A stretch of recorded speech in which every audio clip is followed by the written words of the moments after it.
Innovation distinguishes between a leader and a follower. The last time Trump was in office, he put an enormous amount of pressure on the Federal Reserve. As a matter of fact, he would call Jerome Powell personally, and that is not usual behavior coming from a president. Jerome Powell's term ends May 15th, 2026. Now, reporters have asked Powell if he would feel pressure in leaving his position as Fed governor, and he replied no. To account through that channel. Some of the president-elect's advisors have suggested that you should resign. If he asked you to leave, would you go? No. Can you follow up on, do you think that legally you're not required to leave? No. Judy Sheldon was Trump's nominee for the Federal Reserve to be one of the board governors. And what that means is she votes on where monetary policy should be one of the votes. And during the congressional hearing, they were interviewing Judy Sheldon, and she had a completely different outlook than what she is sharing on these television shows. And that was more of the reason why she did not get picked as a Fed governor, because she believes in gold, because she believes in crypto assets. But you can tell that the political landscape is evolving. I have to wonder, when Powell is out, how the Federal Reserve is going to change, how it will evolve. President-elect Trump makes good on his promise to turn this country into some form of Bitcoin superpower, and the government is buying crypto assets. Like, what happens to prices? What happens to this digital thing out there in the ethosphere? I was extremely encouraged. I was delighted. This was a turnaround for President Trump to support the crypto community. It was brilliant. I think that the whole decentralized finance movement does reflect less trust in government management of money. And I think that's healthy. I think we need to challenge whether or not we want to have government use money, which I consider private property. You earn it. I consider it a moral contract between citizens and the government, that the money perform as a meaningful unit of account and a reliable store of value. I think it's very healthy to challenge the protected status of the dollar as our legal tender by allowing continual innovation in the sphere of alternative currencies. I'm particularly intrigued with stablecoins. I want the dollar, I don't think it's a choice of the dollar versus crypto. I want to capture the efficiencies of blockchain technology, which I think works much better for individual consumers. But I think the dollar can be connected to it, but through private sector innovation, through stablecoins and alternative efforts coming forward to say, how can we link to the dollar? The U.S. Treasury will issue a bond, and the Federal Reserve will buy these bonds and put them on their balance sheet. And this is how money is created. It's borrowed into existence. It goes from the Treasury to the Federal Reserve. But what if the Treasury issued bonds and the private sector bought the bonds and came up with a new use case? They take the bonds, they tokenize them, they call them stablecoins. What if stablecoins became the dominant medium of exchange for the private sector? Well, this is what the private sector is gearing up for. They see the writing on the walls. They know stablecoin regulations are coming soon because it benefits the government. The government can issue a ton of debt. Private sector tokenizes the debt, and then people, the consumers, the businesses, use this debt as a medium of exchange. One speaks of competition, but when the U.S. government regulates stablecoins, what they're going to do is define high quality liquid assets that back these stable coins. And stable coins can be experimental. Algorithmic stable coins are an example of this. There's all different types of experimentation and innovation that takes place in the stable coin sector. But the government's not going to allow that to take place. They're going to define the stable coin as a collateral-backed stable coin using high-quality liquid assets such as short-term treasuries. That's what's in the works. Societe Generale, which is a long-term RippleNet customer, is now deciding to put their Euro stable coin on the XRP Ledger. Their Euro stable coin was made possible with the MiCA regulations that came out of the EU. And keep in mind that the US regulates after the EU, and that's exactly what happens. Now, Societe Generale has their forged product on Ethereum, Solana, and now they're choosing the XRP Ledger. And it reminds me of the Archax news that was choosing to use the XRP Ledger, Hedera, Avalanche, Ethereum, Matic. The reason why there's so many integrations is they're letting the free markets decide which protocol they want to use, and this is consumers, investors, institutions, banks, businesses. They're going to choose the winners, and it could be several winners. In a way that strengthens the dollar. Ronald Reagan, he made a commercial once when he was first running for president. He said, "My first priority as president will be to make the dollar the most trusted currency in the world." I think that should be our goal, and I am very willing to have the discipline. I mean, we believe that competition brings about a better product. So let's have competition. Let's have competition. And I do not want a Federal Reserve digital currency. I think a central bank digital currency would be a monopoly that would be terrible. But I do think that we should keep encouraging it in the private sector, and I welcome the openness of the incoming Trump administration to the cyber community and to crypto. Time. There are plenty of people in DC that are making it clear that they will not tolerate a CBDC coming from the Fed. And that's not how the United States works. Usually the United States partners with big businesses, and we're starting this emerging industry. There's going to be plenty of behemoths, and what's going to happen is the US government's just going to work with them. Here's an example of the private sector at work. Ondo Finance is supporting BlackRock and Securitize with their multi-chain expansion. OUSG is backed by the largest holder of BlackRock's Buildle token, and they intend to diversify Buildle reserves across a variety of supported blockchains to facilitate liquidity across more ecosystems. Remember the real-world asset buzz when Larry Fink got on stage and started talking about the amount of debt and everything that could be tokenized? Well, it's in motion, and it looks like Securitize, as well as Ondo, is working with BlackRock to some degree. Keep in mind, Ripple invested in Securitize a while back. Listen, I think one thing is clear with Elon and Vivek. They want to cut some of the spending out of the government. And so when I think of, we have a $6.75 trillion budget. When you look at Medicare, Social Security, and interest payments, that's 57%. And if you throw defense on top of it, you're like at 75%. And so you only have 25% to work with, unless you're going to attack those sacred spaces, right? Medicare, Social Security have always been third rails. The easiest thing is to pressure the Fed to cut rates, right? Every 25 basis points of rate cuts saves $25 billion from your budget. Now think about how many $100,000 employees you need to cut out of the government to save $25 billion. Like, quickly do a calculator and do the math, right? And so the biggest fix for the government would be to get short rates down so our funding costs And I think the story they're going to tell is we're going to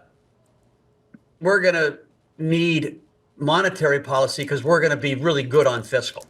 We're going to cut. Now, if that's the case, it's great for the stock market. It's great for America. The proof will be in the pudding. Can they cut, right? But Mike, we know Trump wants to cut taxes to spur growth, but can he cut spending? And he never has in his career. well, to that end, If you're enjoying this content, please hit the subscribe button. The last time Trump was in office, he managed to push Powell to lower interest rates, and he was able to goose up the stock market. It was one of the greatest times in history to trade the stock market. So when he comes in this time, should I expect anything different? And I can already see the writing on the wall. The Department of Government Efficiency is a way to reduce government spending. They're going to try to push interest rates down. And this is all net positive for the stock market. And the stock market already sees this coming, and that's why it's trading at all-time highs. The last time Trump was in office, he did not touch crypto. Now, he's very involved with crypto, so you gotta wonder if the same thing's going to apply to crypto. I would assume so. So that's why I am seeing Bitcoin at all-time highs. And it's not like they have to do anything. They just have to allow the private sector to actually flourish, because the last administration and Trump's administration before that has been very hostile to the crypto market. So just by embracing the crypto market, we should see a lot of changes. And when the US allows it, the rest of the world allows it. We will reduce a lot of government headcount, but we're going to give, I think, like very long severances, like 2 years or something like that. So, look, just go do something else is what we're going to say, and you'll get paid for 2 years. So you got a lot of time to go and figure out something else to do. The point is not to be cruel or to have people not be able to pay their mortgage or anything. It's just we just have too many people in the government sector, and they could be more productive elsewhere. Elon Musk is in charge of the Department of Government Efficiency. And what he's trying to do is reduce the size of government, reduce the bureaucratic powers, because what often happens is bureaucrats get in the way of innovation, they get in the way of progress, and this is holding everybody up. Governments are complex systems, and traditionally they are opaque. You can't see what's happening. The left hand never knows what the right hand is doing. Everything's just a cog in the machine. Now, if you apply GovTech, you can use the qualities that make blockchains great, like transparency, immutability, accountability, and you'll be able to trace what happens in a complex system. You know the input, you know the output. And California is using blockchains. They're testing the Avalanche blockchain. They've minted 42 million car titles on the AVAX blockchain. So imagine things like trustless voting, your ID that is digitized. We can have a more efficient system, and that's what's in motion. and two, would you be a buyer of long bonds at this juncture, or would you actually go short with that kind of doubt? I think you've got to sell the long end. Every rally you want to sell. Listen, because if the things are working, the Fed's going to cut rates, right? Again, this idea of how do you cut interest rate costs down, and the yield curve steepens. And so I just don't think there's a whole lot of value in a world. And listen, Bitcoin is telling you that, gold, silver tells you that. Like, the world is still worried. The only way you get out of $36 trillion of debt is to inflate it away. And you want to gracefully inflate it away. You can't have hyperinflation or you have chaos, right? You want to run 4% inflation. That's hard to do, but that's the goal. Right. By embracing tokenization, crypto assets, gold, other precious metals, we are recreating the global economy. So when people talk about a reset, when Nixon took us off the gold standard, that was a reset. But it wasn't like this violent, abrupt, disrupting action. It was just going from one standard to the next. And what are we doing right now? It seems like we are on track to go from one standard to the next standard. So, Mike, it sounds like you're a bond bear, but you're a Bitcoin bull. And I want to get back to crypto here. And I want to talk about the possibility of a Bitcoin strategic reserve. You think about this rally that we're seeing in Bitcoin, which is one of the purest supply and demand markets. And one of the reasons I keep hearing is that there's a lot of optimism that we could see the United States government buy up to $1 million worth of Bitcoin. Now that you do have all these crypto advocates in Congress, are you confident that we could see something like that? I still think it's a low probability, right? You know how Congress works. The House gets excited or the executive gets excited and the Senate says, calm down, right? That's the role of the Senate. And while the Republicans control the Senate, they don't have 60 seats. They don't have close to 60. And so, listen, I think it would be very smart for the United States to take the Bitcoin they have and maybe add some to it and say, we want to show the world that we're going to be a technology first country, a crypto digital asset first country. I don't necessarily think the dollar needs anything to back it up. We have the strongest military in the world. We have the dominant economy in the world and the reserve currency we've earned. And to need to back up the reserve currency is counterintuitive. The government already has a ton of Bitcoin and different crypto assets. Every time they seize a drug marketplace or drug dealing, they take the crypto and they actually auction it off. So again, for this administration to embrace crypto, they don't have to do any actions. They just have to not sell the crypto that they confiscate. And they created a strategic Bitcoin reserve. And by the way, other crypto assets that illegal entities. Hey, at the time of recording this video, there's reports that Pennsylvania is already in process of creating a Bitcoin strategic reserve with the Pennsylvania Bitcoin Strategic Reserve Act, which would enable the state treasury to hold Bitcoin on its balance sheet. The legislation aims to allocate up to 10% of the state's approximately $7 billion in funds into Bitcoin. You see, this is going to be a race for governments, for central banks to invest in the crypto asset standard. This is such an exciting time. I'm having a very hard time even keeping up with everything and concentrating. We are in the process of the system completely transforming. And so, again, listen, if we get the Bitcoin reserve, and as a guy that owns a lot of Bitcoin, I will not cry. And if you see me crying, there'll be crocodile tears. I think Bitcoin heads to 500,000. Again, it's a whole different paradigm because it forces every other country in. Countries are already buying it. I've got a dear friend, the guy that actually turned me on to Bitcoin in 2013, who's in the Mideast right now. And he said he's never seen anything like it. He's convincing more people to buy Bitcoin in the 3 days he's been there than any time in his whole career. And they're huge pools of capital. And so we're seeing something globally. When Trump advocated in Nashville that he was going to be a crypto president, a Bitcoin president, and now he's the president, let me tell you, other leaders heard that. And so I think we're strapping in for what could be an amazing rally. I want to get back.